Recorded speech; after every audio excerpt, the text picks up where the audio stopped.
आज हम लोग थर्ड चैप्टर पढ़ेंगे। कौन कौन घर से पढ़ के आया है? नथिंग। हम ये नहीं बोले थे कि संडे सैटरडे को आएंगे, मतलब मेरी गलती।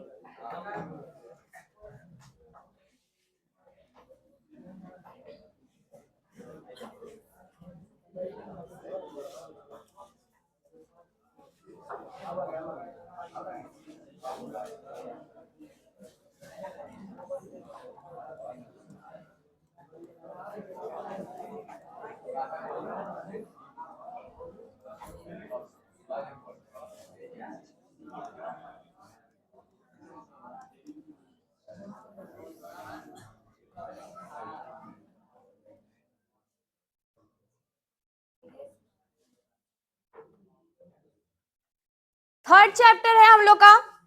Now the leaves are falling fast. Now का मतलब क्या होता है? अब जो पत्ते हैं वो बहुत तेजी से गिर रहे हैं। ये जो चैप्टर है जिसके राइटर कौन है?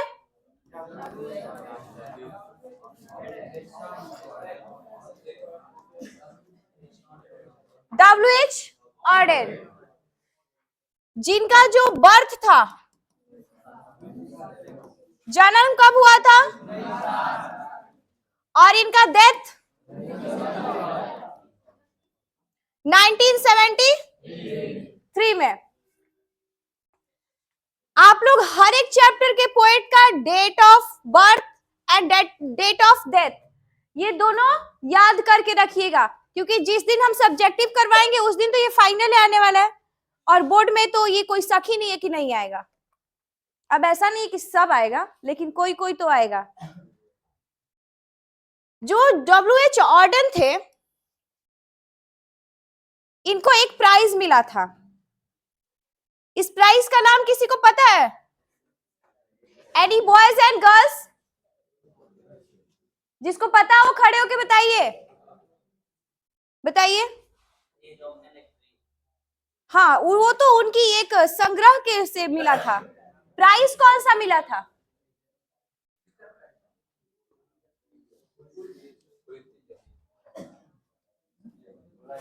इनको एक प्राइज मिला था। प्राइज का क्या नाम था? Pulitzer prize.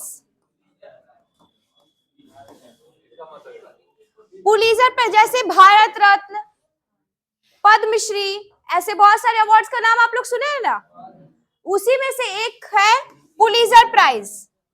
अब ये इन्हें क्यों मिला था? ऐसे तो बिना मान मतलब का नहीं मिल सकता ना, जरूर कुछ काम किए होंगे, इसी की वजह इसको मिला था। इनका एक संग्रह था, मीन्स पोएम था, एज ऑफ एंजाइटी।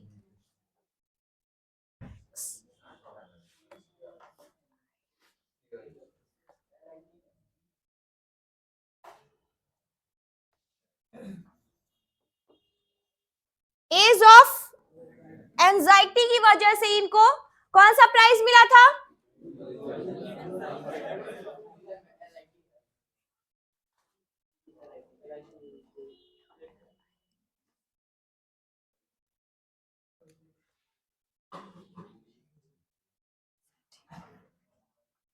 इनका जन्म कब हुआ? इनका डेथ कब हुआ?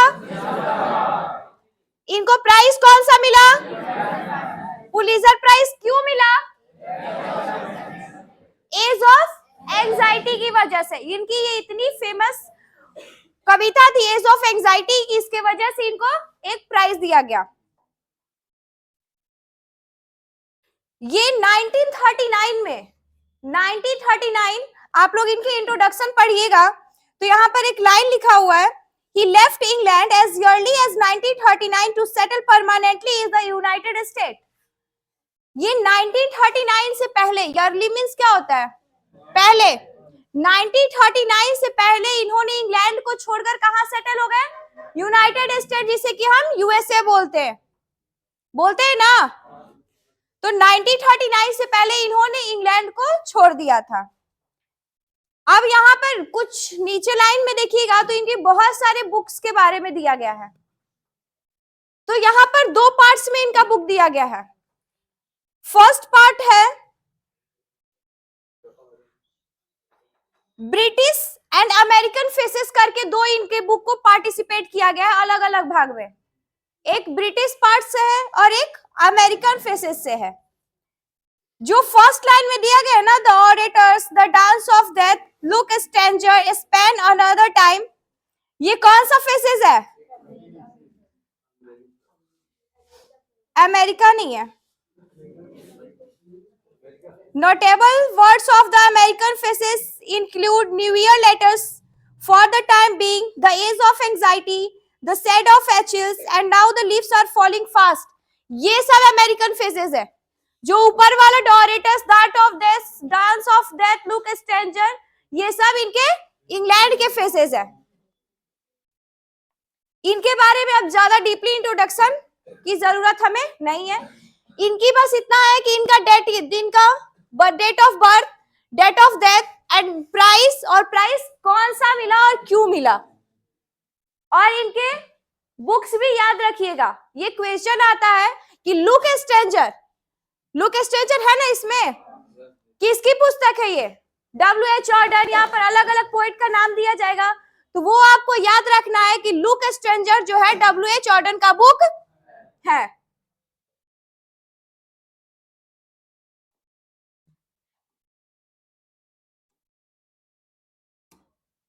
अब हम लोग अपने चैप्टर पे आते हैं, ठीक है। हमारा जो 3 चैप्टर है, now the leaves are falling fast, ये हमारे समाज के बारे में है।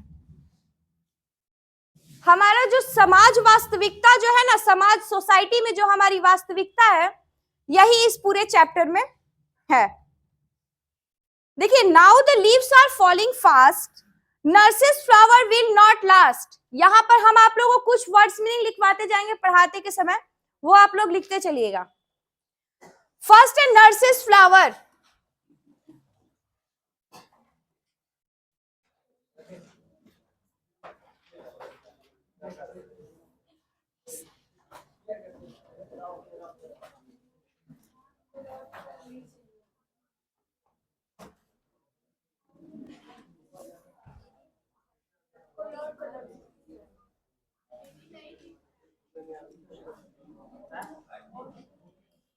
ये दिखेगा,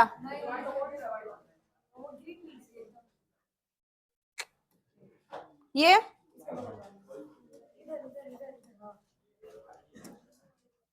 नर्सेस फ्लावर, ये अभी लिख लो।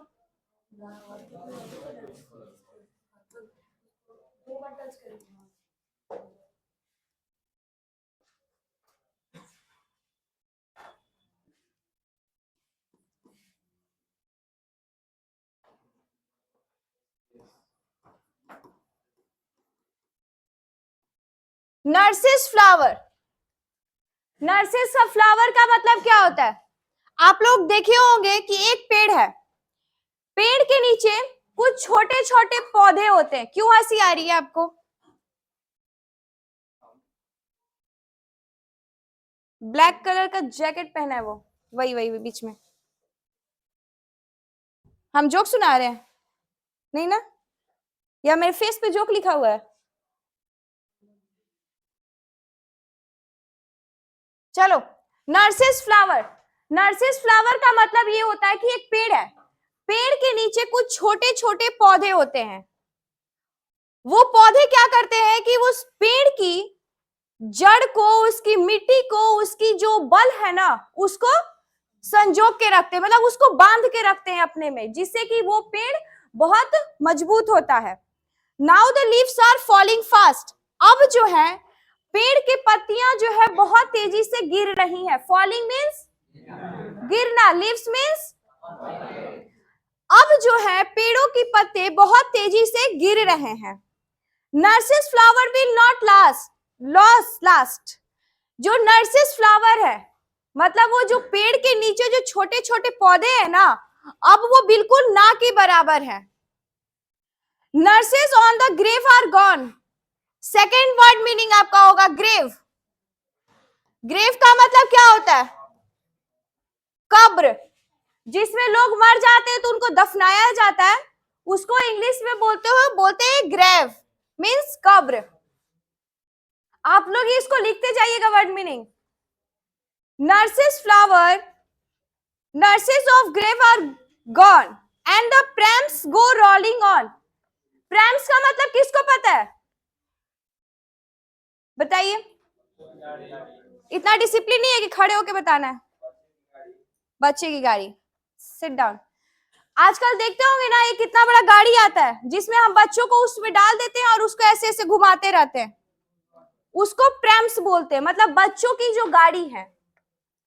Nurses of the grave are gone, ये जो नर्सेस है ना, ये नर्सेस जो पेड़ को सुरक्षित करने के लिए जो छोटी छोटी पौधे थे, वो अब धीरे धीरे कब्र की ओर जा रहे हैं।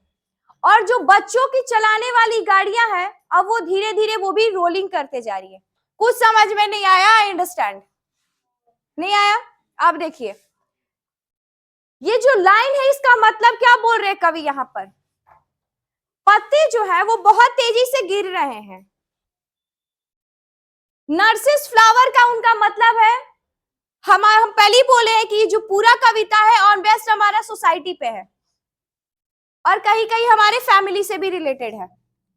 तो जो नर्सिस फ्लावर है उसका मतलब यहां हुआ बुजुर्ग। जो हमारे घर में बुजुर्ग होते हैं वो अब बिल्कुल ना के बराबर हैं। जो बुजुर्ग है वो हमें अच्छी अच्छी सीख देते हैं, हमें क्या करना चाहिए क्या नहीं करना चाहिए, हमारे लिए क्या सही है क्या गलत है, ये सब वो हमें बताते हैं। तो यहाँ पर कवि जो बोल रहे हैं कि जो हमारे घर के जो बूढ़े लोग थे ना, अब वो भी धीरे धीरे ग्रेव की ओर जा रहे हैं, मीन्स कब्र की ओर जा रहे हैं। और यहाँ पर उनकी एक लाइन है, and the prams go rolling on. Prams का बच्चों की गाड़ी, मतलब हम लोग हुए बच्चे, हुए ना बच्चे, हम अपने बुजुर्ग के लिए हम बच्चे हैं। तो बोल रहे हैं कि जो बच्चों की गाड़ियां हैं वो बहुत तेजी से आगे बढ़ रही है, मीन्स जो हमारा जनरेशन है, न्यू यूथ का जो जनरेशन है, वो अब धीरे धीरे बहुत आगे बढ़ रहा है। फिर से हम रिपीट करते हैं कि इस फर्स्ट स्टैंजा में कवि बोलते हैं कि जो पत्ते हैं वो पेड़ से बहुत तेजी से गिर रहे हैं। हमारे जो यहाँ पर वो नर्सेस फ्लावर से बोले हैं, नर्सेस फ्लावर का मतलब है बुजुर्ग लोग। जो हमारे घर में बुजुर्ग है वो अब धीरे धीरे कब्र की ओर जा रहे हैं। अब वो बुजुर्ग हो गए तो कब्र में जाएंगे ना, ऐसा थोड़ी कि बूढ़े हो जाएंगे फिर भी वो जिंदा रहेंगे। वो अब धीरे धीरे कब्र की ओर आगे बढ़ रहे हैं। और जो बच्चे हैं, न्यू यूथ जनरेशन है, जैसे हम लोग, आप लोग हो गए, हम हो गए, ये न्यू जनरेशन के बच्चे हैं, तो इनकी जो गाड़ियां हैं वो बहुत तेजी से आगे बढ़ रही हैं। किसी को डाउट है फर्स्ट स्टैंजा में? कोई हमें समझाइए जिसको समझ में आया हो। Any boys and girls? Sonu खड़े हो जाओ, बताओ।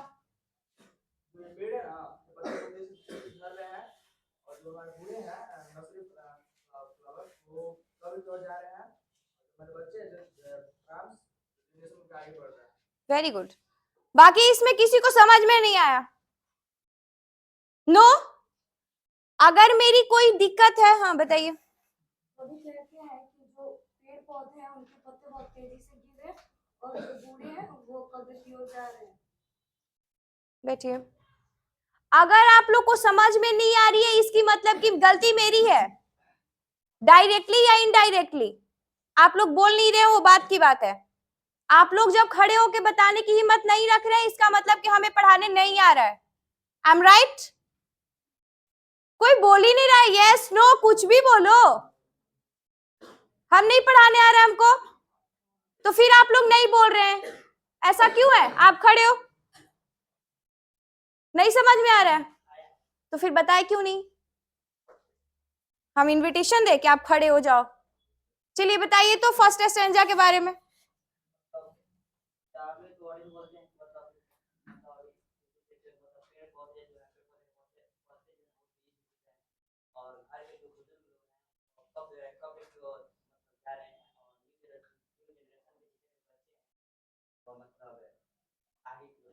वेरी गुड, कितना अच्छा तो बताया, यही बताना था, यही नहीं बताते हो सब। बताने से ना पढ़ाने वाले के अंदर मोटिवेशन होता है कि चलो बच्चे कुछ बता रहे हो, हम इससे भी एनर्जेटिक होकर पढ़ाएं। तुम लोग मेरा एनर्जी डाउन कर दे रहे हो आने से पहले ही। चलो सिट डाउन। आप लोग बताइएगा इसका मतलब हम एनर्जेटिक होंगे। जब आप लोग नहीं बताइएगा तो हम सोचेंगे धत हम पढ़ा ही नहीं रहे, कुछ इन लोगों को कुछ समझ में ही नहीं आ रहा। चलो second stanza, whispering neighbours left and right. Whispering,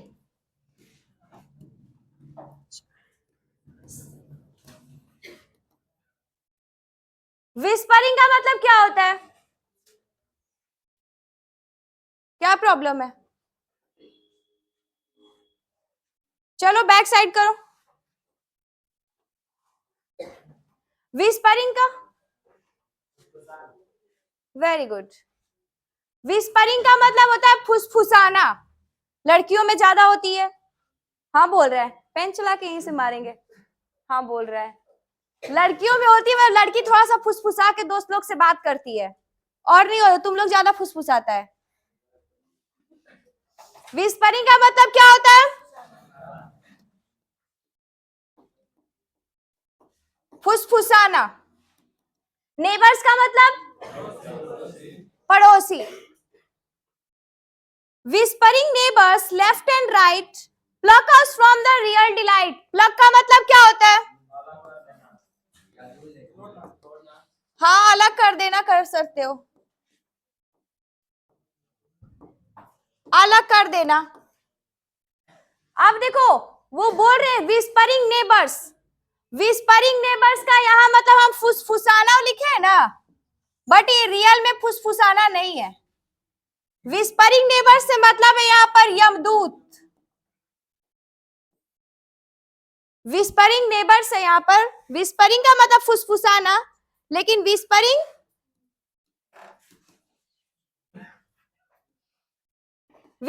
neighbours का मतलब क्या होता है? यमदूत।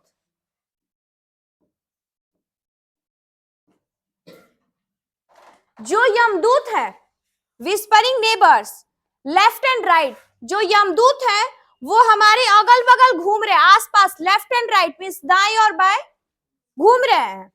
Plug us from the real delight. Pluck मतलब सीख के होगा ना,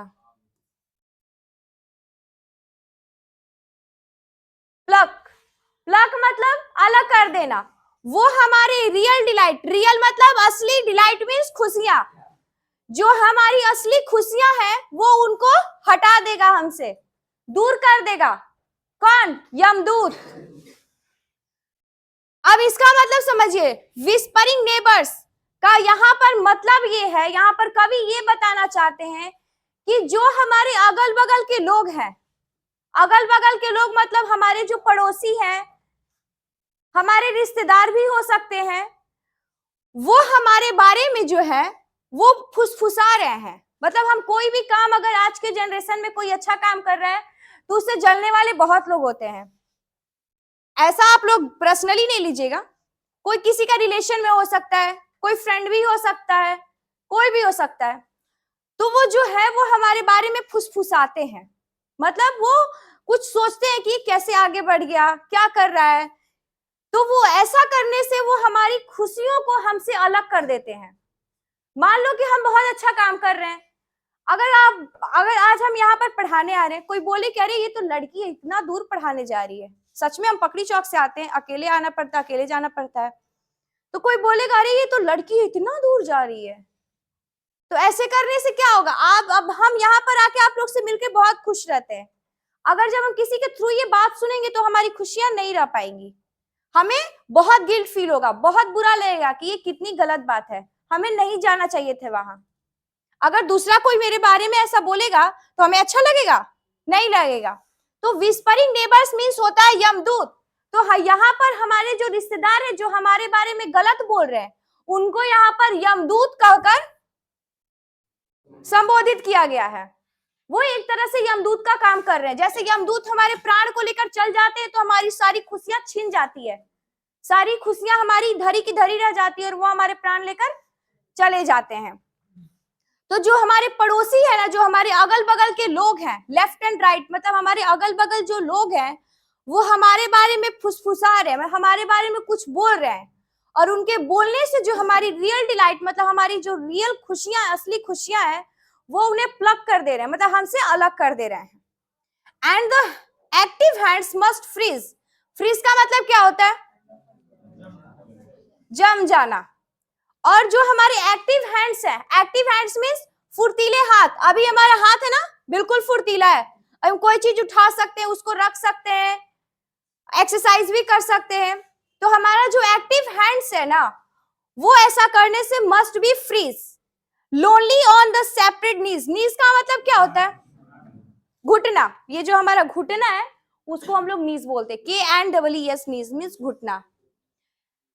जब हमारे अगल बगल के लोग हमारे साथ ऐसा करते हैं तो हमारा जो एक्टिव हैंड था वो अब कुछ देर के लिए जम जाएगा।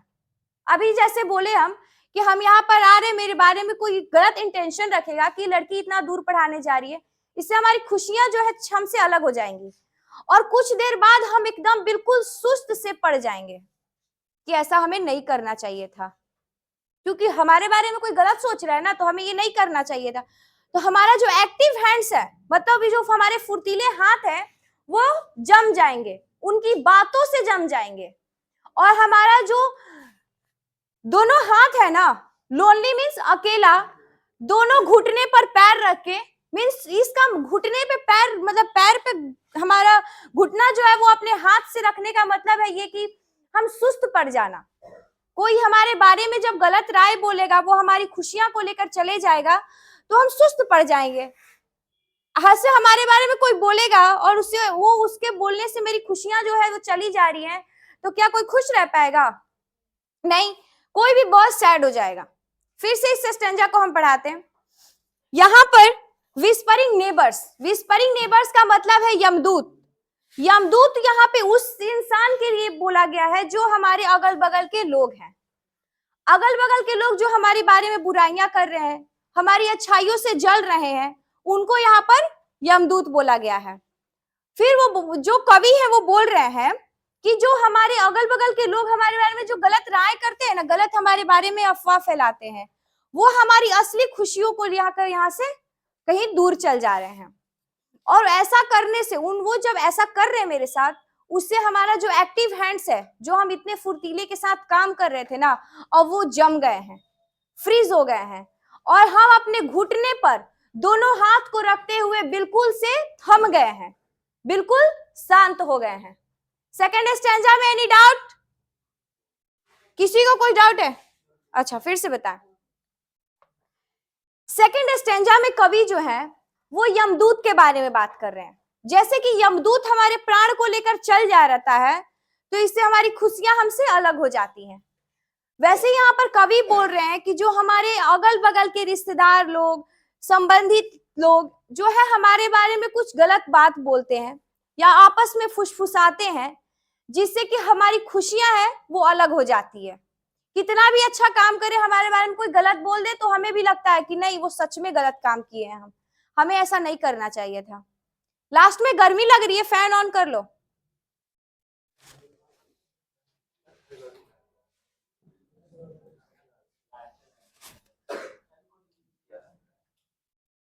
तो वो बोल रहे हैं कि जो हमारे आस पड़ोसी के लोग हैं ना, वो हमारी खुशियों को हमसे अलग कर रहे हैं, वो हमारे बारे में गलत बोलकर मेरी खुशियों को, मेरी क्या आपकी भी खुशियों को आपसे अलग कर दे रहे हैं।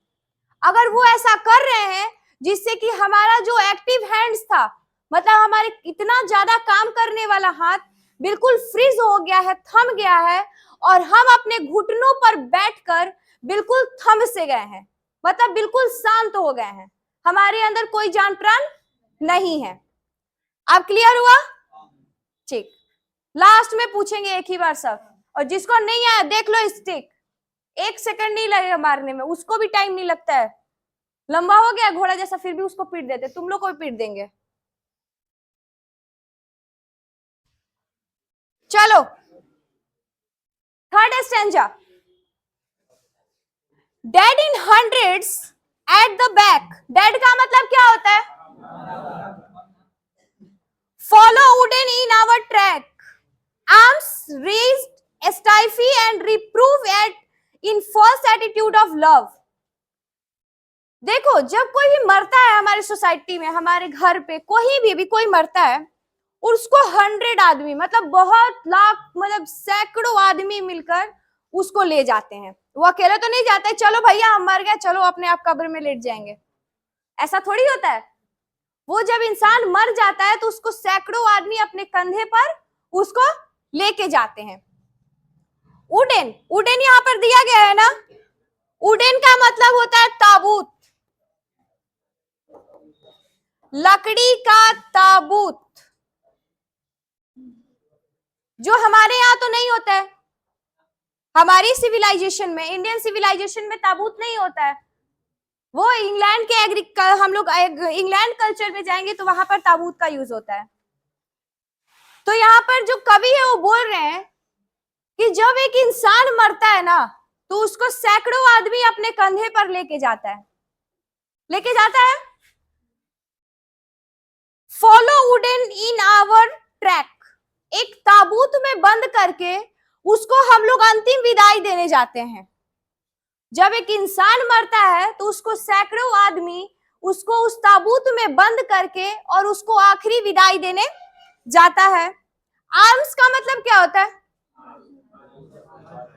बाजू। स्टेफी टू रिप्रूव, मतलब झिझकता हुआ, बेमन का काम। अब पूछोगे आप बेमन का काम कैसे हुआ? जो इंसान मरता है, मरने से पहले उसकी कोई वैल्यू नहीं होती है, और कोई इंसान मर जाए तो सारे लोग बोलते हैं अरे बड़ा अच्छा आदमी रहे, बहुत बढ़िया रहे, केहू के काम कर देते रहे। और जिंदा रहो कहा दिन भर हमारे जिसम घूमत रहे लस, कोई बोलेगा। अभी कितना भी पढ़ने वाला बच्चा हो, दिन भर पढ़ो, कोई वैल्यू नहीं है। और थोड़ा सा घर में उठ के और किसी भाई बहन को परेशान कर दो ना, हम निकम्मा बा, कुछ पढ़त लिखत नहीं के दिन भर में। ऐसा सब कोई के साथ होता है। तो यहाँ पर भी कवि बोल रहे हैं कि यहाँ पर लोगों की जिंदा रहने की कोई अहमियत नहीं है, लेकिन मर जाने के बाद उसको सैकड़ों आदमी लेकर जाते हैं अपने कंधे पर, बिना मन का, झिझकता हुआ, बिना मन का वो काम करते हैं। इन फॉल्स एटीट्यूड ऑफ लव, वो लव का मतलब प्यार का झूठा दिखावा करते हैं। फॉल्स एटीट्यूड, झूठा दिखावा करके उस इंसान को अपने कंधे पर बिना मन का काम करते हैं। मरने से पहले उसकी कोई अहमियत नहीं होती है, लेकिन जब वो इंसान मर जाता है तो उसको सैकड़ों आदमी अपने कंधे पर उठाकर बिना मन का भी, अगर उसका मन भी ना रहना कि हम उसके साथ जाएं, फिर भी वो दुनिया के दिखावा करने के लिए, इन फॉल्स एटीट्यूड ऑफ लव, प्यार का झूठा दिखावा करने के लिए उसको अपने कंधे पर ले जाकर उसकी अंतिम विदाई करता है। थर्ड स्टेंजा तो ज्यादा हार्ड नहीं था, एक बार हम फिर से रिवाइज कर देते हैं।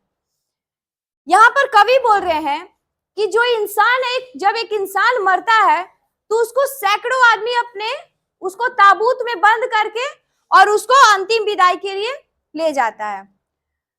उसको, उस इंसान की मरने से पहले उसकी कोई अहमियत नहीं होती है।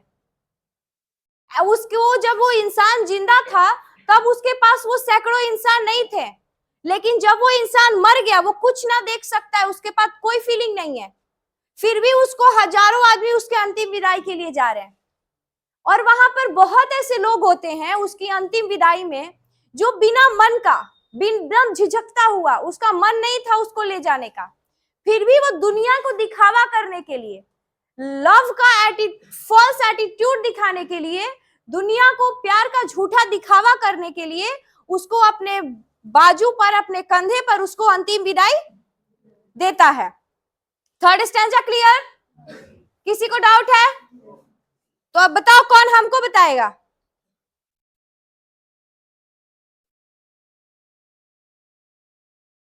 तुम बताओ। सुनाई नहीं दे रहा है।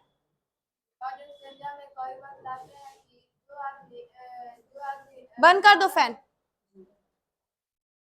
जो आदमी मर जाता है तो उसको ताबूत में बंद कर उसको सैकड़ों आदमी ले जाते हैं, लेकिन मरने से पहले उस आदमी को कोई नहीं पूछता सकता है, कोई नहीं जानता है। और बिना मन का काम मर जाता है, तो बिना मन का काम आदमी उसको ताबूत में बंद कर कर ले जाते हैं। ठीक, सिट डाउन। नेक्स्ट स्टैंजा में, starving through the leafless wood, trolls run scrolled for their food, and the nightingale is dumb and the angel will not come. Leafless, अच्छा स्टार्विंग का मतलब क्या होता है? भूखा।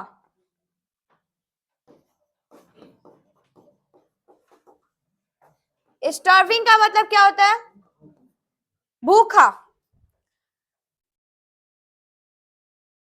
अभी हम पढ़ा है कि जो पेड़ के जो पत्ते हैं वो बहुत तेजी से गिर रहे थे, फर्स्ट स्टैंजा में गिर रहे थे ना। पेड़ के पत्ते जब बहुत तेजी से गिर रहे हैं तो एक समय ऐसा आएगा कि उस पेड़ पर बिल्कुल भी पत्ते नहीं रहेंगे, मीन्स वो लीफलेस वुड हो जाएगा, बिना पत्ते की लकड़ी हो जाएगी ना। जब वो इतना तेजी से पत्ता गिर रहा है तो कुछ समय बाद उस पेड़ पर एक भी पत्ते नहीं दिखेंगे। इस पूरे स्टैंजा में कवि का कहने का मतलब ये है कि जो हमारी सोसाइटी है, यहां पर एक कवि एक ट्रोल्स का जिक्र किया है।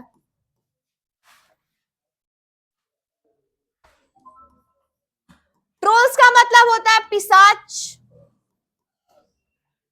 राक्षस, दैत्य, दानव, अलग अलग पर्यायवाची शब्द इसकी बहुत बना सकते हैं हम लोग, तो पूरा बोर्ड भर जाएगा मेरा। ट्रोल्स का मतलब क्या हुआ? पिशाच। यहां पर पूरी स्टैंजा में कवि कह रहे हैं कि हमारे जो समाज में कुछ पिशाच, दैत्य, दानव प्रवृत्ति के लोग रहते हैं। अब ऐसा नहीं है कि रामायण वाला शूर्पणखा या फिर अदर बाकी जो राक्षस थे वो नहीं, सोसाइटी में ही राक्षस है हमारे, इंसानी मानव राक्षस, मानव के वेश में राक्षस, वो तो है। तो कौन कौन इस साल में न्यू रिवोल्यूशन लिया है? कह रहे हम ना वेजिटेरियन बन गए हैं। हाँ देखो मेरा भाई वो है, हाथ खड़ा किया है, उसका न्यू ईयर पे बोला कि अब हम नहीं खाएंगे कुछ। क्या? नहीं, शाकाहारी इंसान है। चलो चलो चलो, टॉपिक क्लोज्ड। इस टॉपिक पे लास्ट में बात करेंगे। ये जो फोर्थ स्टैंजा है, फोर्थ स्टैंजा थी ना, फोर्थ स्टैंजा, फोर्थ स्टैंजा में कवि जो है वो हमारे सामाजिक दानव, दैत्य, राक्षस के बारे में बात कर रहे हैं। हमारे समाज में इतनी कुरीतियां फैल गई हैं जो कभी अभी तो नहीं लग रहा है कि बदलने वाली है। तो इस पूरे स्टैंजा में कवि बोल रहे हैं कि हमारे समाज में बहुत ऐसी अलग अलग प्रकार की कुरीतियां हैं, दैत्य लोग हैं, दानव है, मानवीय इंसान में दानव है, जो हमारे समाज को धीरे धीरे नष्ट कर रहे हैं। वो भूखे हैं, वो यहां पर थे तो वो अपने आसपास के जगहों को सबको समाप्त कर दिए हैं, मतलब वो जहां पर थे वो सब जगह आसपास में कुरीतियां फैला दिए हैं। अब यहाँ की कुरीतियां समाप्त हो गई तो यहाँ पर आकर खड़े हो गए, अब यहाँ के लोगों को वे कुरीतियां फैलाएंगे, यहाँ से खत्म हुआ कहीं और जाएंगे। तो यहाँ पर कवि बोल रहा है कि जो दैत्य है ना हमारे समाज में, जो दैत्य है वो धीरे धीरे हमारे समाज को खोखला कर रहे हैं, यहाँ पर नष्ट कर रहे हैं, यहाँ पे सब जगह नष्ट हो जा रहा है, तो अपने भूख की खोज में कहीं और जा रहे हैं, वहां पे उनका भूख नहीं मिट रहा है तो कहीं और खाना खोजेंगे, और वो धीरे धीरे करके हमारे समाज को खोखला खत्म कर दे रहे हैं, धीरे धीरे हमारे जो समाज को वो नष्ट कर दे रहे हैं। यहाँ पर कवि बोलते हैं कि and the Nightingale is dumb, और अब जो नाइटिंगेल का इंग्लिश क्या होता है? बुलबुल, एक चिड़िया का नाम है। जो नाइटिंगेल चिड़िया है वो भी डम्ब हो गई है, DUMB, डम्ब। डम्ब मीन्स गूंगा। जो अब बुलबुल थी ना, अब वो भी गूंगी पड़ गई है। And the angel will not come, angel मतलब क्या होता है? देवदूत। विस्परिंग नेबर्स का मतलब यमदूत, और एंजल मीन्स तो आप सबको पता है कि जो होते हैं देवदूत।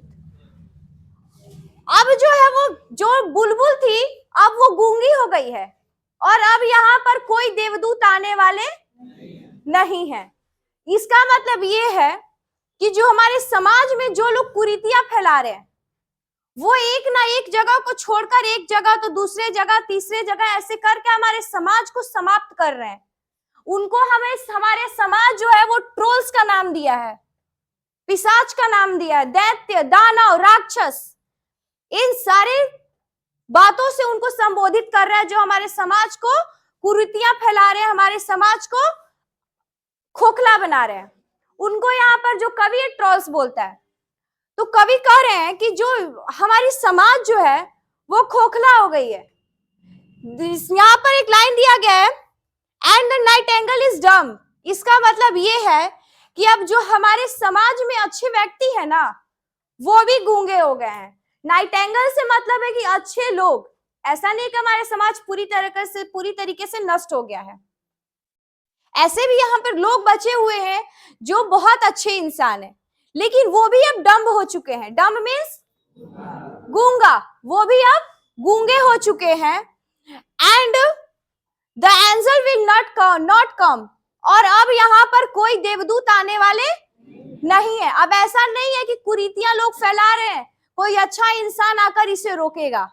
एंजल का मतलब विष्णु भगवान या हनुमान जी ही नहीं, एंजल का मतलब अच्छे लोग। यहाँ पर खराब लोगों की तो संख्या बहुत है जो हमारे समाज में कुरीति फैला रहे हैं, बट ऐसा भी नहीं है कि कोई अच्छा इंसान जो है वो चुप रहने के बजाय इस पर एक्टिव हो कि नहीं ये गलत है, ये हमारे समाज में होना नहीं चाहिए। अब वो इंसान भी गूंगा पड़ गया है और अच्छा इंसान भी चुपचाप से ये सब देख रहा है, कुछ कर नहीं रहा है। मतलब कि हमारे जो देवदूत है वो आना समाप्त हो गए हैं। अच्छे इंसान जो है वो हमारे समाज में धीरे धीरे उनकी संख्या जो है वो कम हो गई है। फिर से इस स्टैंजा को हम रिपीट कर रहे हैं। फोर्थ स्टैंजा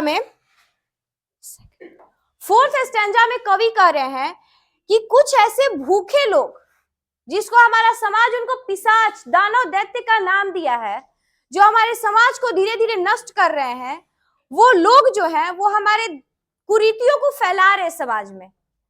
वो इतना कुरीति फैला रहे कि एक जगह से दूसरी जगह, दूसरी जगह से तीसरी जगह अपनी कुरीतियों को फैला रहे हैं। लेकिन हमारे समाज में अच्छे लोग जो है ना वो भी गूंगे हो गए। वो भी कह रहे हैं कि अच्छा भाई तुम कुरीति फैला रहे हो तो फैलाओ, लेकिन हम कुछ नहीं बोलेंगे, क्योंकि जब हम बोलेंगे तो भाई मेरे ऊपर तो एक्शन होगा ना। आपकी संख्या बहुत कम है, हम भाई अच्छे इंसान है, हम बोलेंगे तो केस एथी क्या क्या होगा, ना जाने कितने लफड़े। इन लफड़ों से पढ़ना में अच्छा है कि हम कुछ बोले ही ना। ऐसे बहुत ऐसी केसेस होती हैं जो आप लोग को भी देखने को मिलती है कि किसी एक के साथ ज्यादती हो रहा है, वो इंसान पीड़ित है, शोषित हो रहा है, बट लोग वहां पर वीडियो बनाते हैं, बस ये उस चीज को रोकते नहीं है कि नहीं उसको मत करो, लेकिन वीडियो बन जाती है। ऐसा बहुत सारा आप लोग भी सोशल मीडिया से ज्वाइन है। हमको नहीं लगता कोई भी बच्चा यहाँ सोशल मीडिया पे नहीं एक्टिव होगा, सब होंगे। तो आप लोग देखते होंगे कि बहुत सारी वीडियो तो बनती है, बहुत लोग पीड़ित होते हैं, बट उन पीड़ित से बचाने की जगह वहां पे उनकी वीडियो बनाई जाती है। मतलब क्या हुआ, जो अच्छे इंसान है वो भी उस बुराई को रोक नहीं रहे, बल्कि गूंगे चुपचाप से खड़े हैं। और कवि कह रहा है कि उन गूंगे लोगों की वजह से, जो चुप हैं, अच्छे होकर भी चुप हैं, उनकी ही वजह से अब कोई अच्छा आदमी जो है, अच्छा इंसान जो इस कुरीतियां को रोक सके, अब वो भी आना समाप्त हो गया है। आई समझ में या किसी को डाउट है? नेक्स्ट स्टेंजा में चलते हैं। Cold, impossible ahead. कोल्ड का मतलब क्या होता है? ठंडा। Cold impossible ahead, list the mountain lovely heads whose white waterfall could blaze travelers in their last distress. Last distress का मतलब क्या होता है? मृत्यु, हमारी अंतिम यात्रा। नेक्स्ट स्टेंजा में कवि कह रहे हैं कि जो माउंटेन की कोल्ड अहेड, मतलब एक माउंटेन ऐसा होता है उस पर यहां बर्फ होते हैं, और यहां से पानी गिरता है। जब ये बर्फ पिघलता है तो पानी गिरेगा ना, यहां से जो पानी गिरेगा वो नीचे नदियों में जाएगा ना। माउंटेन का जो बर्फ का चोटी पिघलता है उससे पानी जो गिरती है वो पानी व्हाइट वाटरफॉल के रूप में, मतलब झरने के रूप में, वो यहां से ऊपर से गिरते हुए नीचे आएगी और नीचे नदी का रूप धारण करेगी। तो कवि इस स्टैंजा में बोल रहे हैं कि जो पानी है वो बिल्कुल पवित्र है, वो किसी में भेदभाव नहीं करती, किसी के बारे में खराब बात नहीं बोलती, बल्कि वो आपके मृत्यु के समय भी last distress, travellers in their last distress, travellers का मतलब क्या है? यात्रा करने वाला। इस पोएम के हिसाब से यात्रा करने वाले इंसान कौन हुआ? हम लोग। पूरे एक जीवन का यात्रा करके हम लोग वापस जाकर मर जाते हैं, एंड ऑफ द लाइफ हम लोग मर जाते हैं। और मरने के बाद हमें किस चीज की जरूरत होती है? पानी की। आप लोग देखे होंगे कि लोग को जलाने के बाद उसको पानी में प्रवाहित किया जाता है ना। तो जब उसमें प्रवाहित किया जाता है तो वो नदी आपसे कोई क्वेश्चन आज तक की है क्या? आप अमीर हो, गरीब हो, अच्छे इंसान नहीं हो, बुरे इंसान हो, आपके दिल में मैल है, आप अच्छे इंसान हो, ऐसा कुछ भी नहीं। आप अगर अच्छे कर्म किए हो फिर भी वो नदी आपको एक्सेप्ट करेगी, और जब आप बुरे कर्म किए हो तो फिर भी वो आपको नदी एक्सेप्ट करेगी, भले भगवान एक्सेप्ट करे या ना करे। जब वो पानी जो है वो ऊपर से माउंटेन की चोटी से जब वो पानी वापस नीचे गिर रही है व्हाइट वाटरफॉल के रूप में, झरने के रूप में, और वो झरना नीचे आकर, जो झरना है वो नीचे आकर एक नदी का रूप धारण कर रही है। और हमारा जो ट्रेवलर्स है, मतलब ट्रेवलर्स मीन्स हम जो पूरी जिंदगी का यात्रा करने के बाद भी उस जब नदी में जाते हैं तो वो जो नदी है वो हमें ब्लेस देती है। यहाँ पर दिया है ना, हुल व्हाइट वाटरफॉल कुड ब्लेस, और जो व्हाइट वाटरफॉल है ना वो हमें आशीर्वाद देती है। वो पानी में जब हम लोग उसको प्रवाहित करते हैं किसी की अस्थियां, तो पानी अपने ऊपर छिड़कते हैं। छिड़कने से क्या मतलब है यहाँ पर? कि वो हमें आशीर्वाद देगी तभी तो छिड़केंगे। नाली का पानी को क्यों नहीं जाके अपने ऊपर छिड़क लेता है? कोई छिड़का है आज तक? नहीं छिड़का है। लेकिन जो नदी का पानी है उसको लोग अपने ऊपर छिड़कते हैं। और जितने भी लोग मरते हैं, ट्रेवलर्स जो है, मतलब जो हम लोग हैं, पूरे जिंदगी की यात्रा करके जितने भी अच्छाई बुराई काम किए हैं उस नदी में प्रवाहित हो जाते हैं। तो वो नदी हमारे बारे में कुछ नहीं बोलती, वो बिल्कुल निष्पक्ष भाव से अपना कर्म करती है, और उसी तरीके से हमें भी अपना कर्म करना चाहिए, न कि दूसरों के बारे में जानने में ज्यादा इंटरेस्टेड होना चाहिए।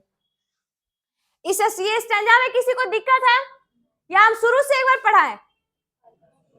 शुरू से एक बार बताते हैं, ठीक है? हम शुरू से आके फिर लास्ट में बताते हैं। फर्स्ट स्टैंजा में कवि कह रहे हैं कि जो पेड़ की पत्तियां हैं वो बहुत तेजी से गिर रही हैं। वहां पर पेड़ की पत्तियों से गिरने का तात्पर्य है कि जो हमारे समाज के बूढ़े लोग हैं, जो नर्सिस फ्लावर बोला गया है, समाज के जो अच्छे लोग हैं, नर्सिस फ्लावर, जो समाज के अच्छे लोग हैं वो भी अब धीरे धीरे कब्र की ओर जा रहे हैं। और जो न्यू जनरेशन है, प्रैम्स जो है, प्रैम्स मीन्स बच्चों की गाड़ी, बच्चों का जीवन, वो अब आगे आगे बढ़ रहा है। सेकेंड स्टेंजा में वो बोलते हैं कि कुछ हमारे समाज में यमदूत हैं, मतलब हमारे आस पड़ोसी, सगे संबंधी, बहुत रिलेटिव्स हैं जो हमारे अगल बगल हमारे बारे में कुछ ना कुछ फुसफुसाते रहते हैं। वो जब ऐसा करते हैं तो हमारी असली खुशियां जो है वो हमसे दूर हो जाती है, वो हमसे छीन लेते हैं। और बाद में उनकी बातों को सुनकर, उनकी ऐसी अफवाहों को सुनकर, हमारा जो एक्टिव हैंड्स था, जो फुर्तीले हमारे हाथ थे किसी भी काम को करने के लिए, अब उनकी बातों को सोचकर हम संकोचित हो जाते हैं और अपने घुटनों पर अपने हाथ को रखकर हम बिल्कुल थंब से जाते हैं, मतलब बिल्कुल हम लोग रुक जाते हैं उनके बातों को सोचकर। थर्ड स्टैंजा में वो बोल रहे हैं कि आजकल हमारे समाज में इंसान जब मरता है तो उसको हजारों सैकड़ों आदमी उसकी अंतिम विदाई में जाता है।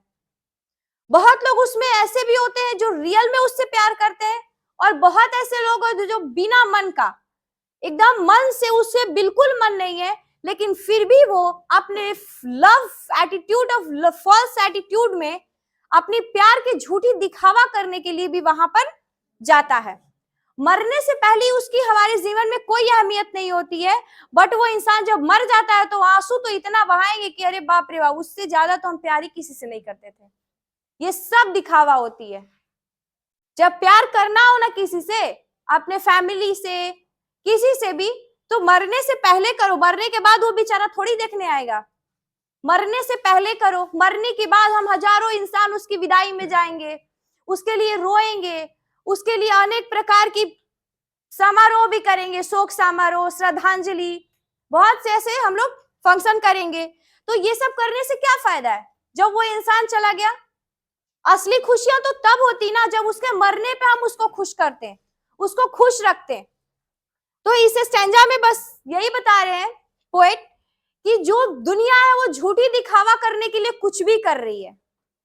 नेक्स्ट स्टैंजा में वो कह रहे हैं कि हमारे समाज में जो लोग कुरीतियां फैला रहे हैं वो धीरे धीरे पूरे समाज को खोखला बना रहे हैं, और ये अच्छे लोग जो है वो भी गूंगे हो गए हैं। उनकी वो देख रहे हैं कि वो इंसान कुरीति फैला रहे हैं, लेकिन फिर भी कोई एक्टिव नहीं कर रहे हैं, कोई काम नहीं कर रहे हैं कि तुम काम मत करो, ये अच्छा ही नहीं है। इसे करने से जो अच्छे लोग हैं वो भी अब आना बंद हो गए, मतलब जो देवदूत हैं, अच्छे लोग हैं, वो भी इसके प्रति कोई काम नहीं कर रहे हैं। नेक्स्ट स्टैंजा में कवि बोल रहे हैं कि जो एक माउंटेन, जो पहाड़ है, पहाड़ से बर्फ पिघलकर नीचे व्हाइट वाटरफॉल के रूप में नीचे आती है और वो एक नदी का रूप धारण करती है। उस नदी में जब हमारा ट्रेवलर्स की जो लास्ट डिस्ट्रेस होती है, लास्ट जो यात्रा है, जो एक सारे लोग की जो लास्ट यात्रा होती है, वो भी हमारे उस पानी में जाकर समाहित हो जाती है। लेकिन फिर भी वो, अगर हम कोई भी कर्म किए हो, अच्छा कर्म, बुरा कर्म, कोई भी कर्म करें, वो व्हाइट वाटरफॉल जो है, वो जो झरना है, वो जो पानी है, पवित्र पानी है, वो हमें हमेशा आशीर्वाद देती है। जिससे सीख तो हमें यही मिलती है कि हमें सिर्फ अपने बारे में, अपने समाज के बारे में अच्छी बातों को रखना चाहिए, ना कि गलत गलत बातों को। ठीक है, आज हमारा चैप्टर हो गया खत्म, उसको ऑफ कर दो।